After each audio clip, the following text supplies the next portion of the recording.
show, we're talking with Foster Lee about 2018 online dating for young 20-year-olds and independence within relationships. My name's Danielle and let's get started. Foster, how's it going? Good. Good. Good. Excited to be here. Yes, thank you so much for joining me. I'm so excited.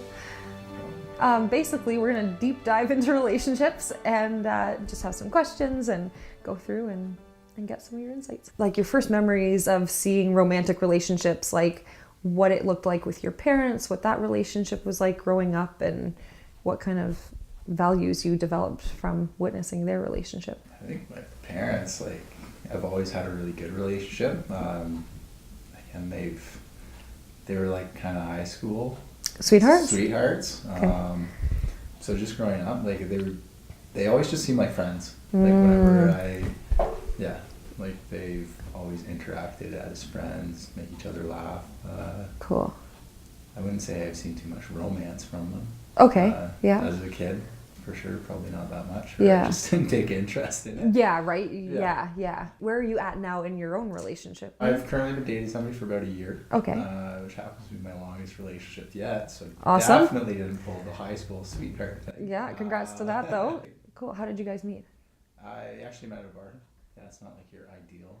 It's not like the ideal, where'd you meet at the bar? I feel like there's that stigmatism, just like online dating. Like back in the day, it was so like, oh my gosh, you met them online. But nowadays, that's how a lot of people are meeting, right? Would you say that there was any like key pieces of like dating advice you even got from your parents later in life? Or were you an independent that way? And maybe it's just for me to get a better understanding of like the male perspective. So if something doesn't resonate with you, but you're thinking something different, totally open, share that with me. I feel like most of the advice I get from my parents is after I bring somebody, I would have been dating somebody in high school. Cool. And then they'd have their little side comments. Yeah. Okay, have fun, but I don't think this one's serious. Right. Or maybe not that open with it, but just along the lines of, she doesn't really seem to like food. But as a subtle kind of comment, because I'm a big, I love food. Yeah. I can pretty much eat anything. And just whenever you throw in I'm lactose intolerant, I'm gluten free, I only eat vegan, just all that stuff. Surprisingly, it bugs me after a while. And I've found out that if somebody's like that, it's probably best that they just stay in the friend zone. The friend area. Yeah, for sure. When your parents would give you that feedback, if you can remember, would you have thought that already? Or did you find you started thinking about it more after they brought it to your attention? I don't know, because you get that it was maybe a slight dig. Or thing. Something. Yeah. And before you're whatever, love is blind. Yeah. Your mind's pretty slick. Once, say you're going to buy a car, nothing was majorly on your radar. Then all of a sudden one day you went, you know what, I want to buy a custom truck. And I want it in red. And then all of a sudden you start seeing all of these red trucks around or all these red cars. And maybe you wouldn't have noticed them before. But it's once we make a decision or something is in our awareness, we tend to see it a lot more. And you kind of verify your decision, don't you? Yeah, you're kind of this must be a sign now, right? Yeah. And this one looks good. So I was talking to one of the other guys and he was saying for many years, he was one of those ones that was kind of spent a lot of his years seeking out that partner. And he was single for a lot of his years and he's in his late 20s now. So I go, were you always wanting to get into a serious relationship if it happened? Or were you one of those guys that just relationships weren't a big thought in your mind? You were doing, I know you have successful businesses and different focuses. On a scale of 1 to 10, was your level of focus on relationships and getting into one and desire to be in one? My biggest thing, as far as a serious relationship, I've always thought this, but the more you go looking for them, the harder. I would say I've never really been I desperately want to be in a relationship where I want it to be serious, or I always just kind of take how it comes. But then once you're in one, it definitely takes some work. You can't just say, it's just fun. Yeah. It's not. Hopefully it is more fun than it is not fun. Yeah, for sure. Yeah, it's always work, right? And then it's usually worth it at the end of the day because there's always that love and that connection with the person, right? So what did it look like? And again, I know we're in 2018, but I really am interested in the courting and the dating and so you and Rebecca met at a bar.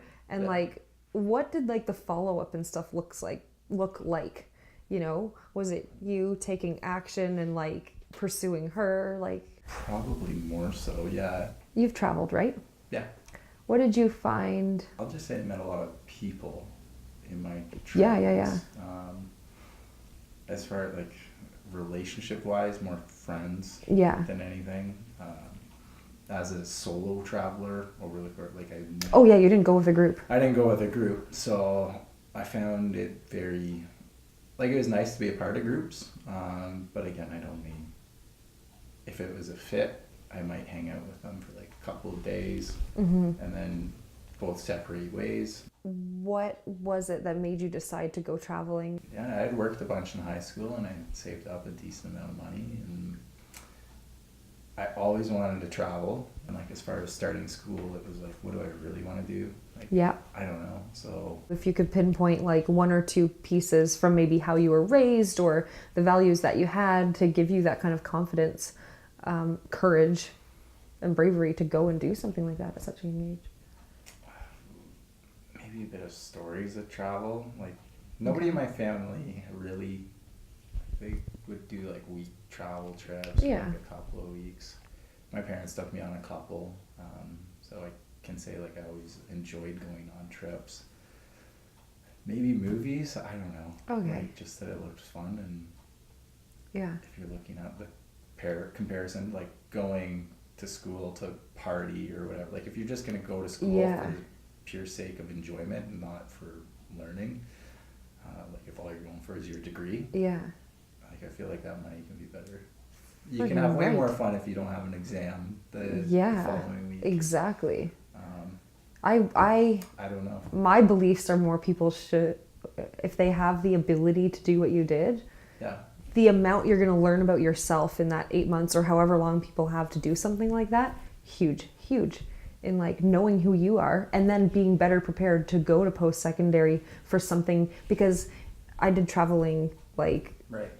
you know, what would be you like 12 years later, and when I went, it was like I learned so much about myself and what I wanted to do and where I wanted to go. I think there's a lot of that personal exploration that we have within the travel. Yeah, I know, like, before I went, I was definitely very much like self-oriented. Like, I can be alone for like long periods of time. Like, Independency. yeah, like very Yeah. self-driven. The longer I was there, the more and more I was like, okay, you know what, like, maybe I do miss my family. Maybe 100%. it would be nice having like a real conversation with somebody and not just like a first impression. Right. Something deeper than that. Hey, how are you? Hey, how are you? Where are New. you from? Where are you going? Yeah. Blah, blah, blah. Thanks for reminding me of that, because I had kind of forgotten about some of those pieces from the traveling. And there's so many amazing things that we can take from travel. Yeah. But yeah, like really developing a longer lasting bond, because when we're traveling, essentially people are always like, you're always saying goodbye to people. Maybe not forever. Maybe you're going to get back connected again, but yeah, like there's only so much time you have to really develop that relationship, right? What I think on a higher perspective too to look at is it's when that environment changes from where you met each other, depending what the connection is at the time, really depends on the longevity of it. So I had about a month-long relationship when I was traveling, somebody I met in a travel group, and we really connected, and it was like sparks and fire and so exciting. And then I stayed traveling about a month later, and he came to Canada and visited for a week. So now we had been apart for maybe a month and a half, and I had a very similar situation. As soon as he got here, it was like completely different. It didn't, like, the sparks weren't there. It was very different. So now I'm in my home space and I'm not in that travel mode.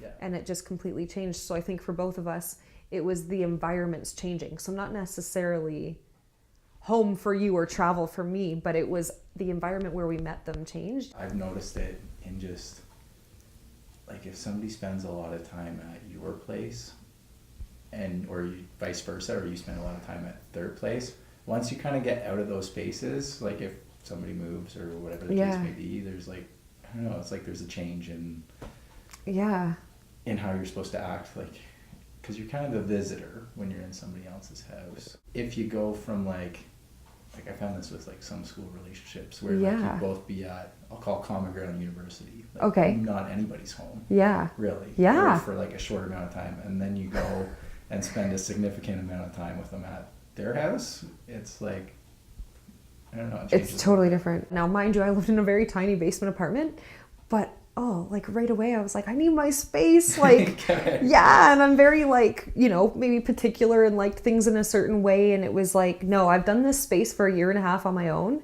And now you coming into that isn't working. Whereas like living out of hotel rooms in different spaces, traveling, it was like nothing. Like it was just, it was just very different environments, and it totally changed. And it's like little things like, oh no, you're not like cutting that vegetable correctly. It's like, yes. The little things. We've talked about this a bit too. Leave me alone. Like I've done this for like 5 years. Interesting too to take on that perspective, because sometimes I've chatted with girlfriends like over drinks or whatever, and it's that idea of like the older you are, the more you come into your routines and your patterns and your bachelorette or bachelor type of phases, or just like human instincts, let's not say in a relationship or out of a relationship. But like you just bring up a good point. Like sometimes age doesn't matter, or how long we've been in one routine. Like sometimes it's just our comfort zones and what we're used to and how we do things in a particular way. Say we're talking in a romantic relationship way. We're just saying how when you can kind of get really comfortable doing your thing, and like having the presence of that person there is no longer, I'm going to say, an issue, even though that might not be the best word to use, but do you know what I mean? Like you're no longer like trying to entertain or anything like that. You're yourself. You're just like a fly on the wall that's very much involved.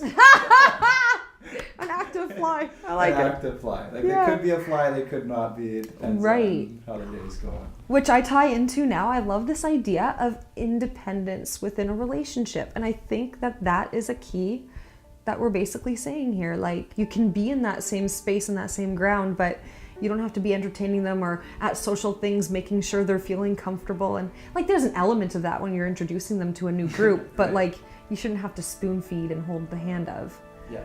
And that harmony, I'm liking the word harmony lately. What's that harmony between the two, Balance. Well, thank you so much. This was amazing. I had so much fun talking with Foster today. And as I was sitting there across from him having this conversation, I was realizing that there can be such a discredit for our age sometimes, and the idea that, the youngins don't have a concept of life yet, etc. But sitting across from Foster today, it was a whole new world. I really saw how much street smart and education he has around relationships and independence especially. So the things that I really took away from today's episode were, firstly, the independence. And one of the key points, like huge info bomb that I thought of, is when he mentioned how his outlook on relationships is the more you go looking for it, the harder it is to find. Like, holy crap, like that's huge. I was so shocked that came out from him. And not even, from him, but even the fact that it can be like that in sales, in business in general, in anything in life really, right? Like a lot of the times the best thing to do is to surrender, to focus on ourselves, our independence, what we can do to enjoy ourselves and our lives. And as we do that and we have more fun, then we will be attracting the types of partners that see us in our element, being our unique selves, and that's what they'll fall for. And with that, if you want to hear more on these conversations and my upcoming shows, please subscribe below.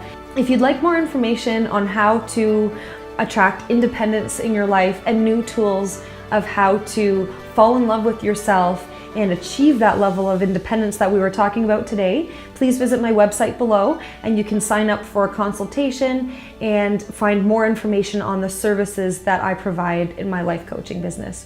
And if you liked the points about independence, we also cover it in Bianca Rollo's video, and you can find that here. Thank you so much for joining, and we'll see you again soon.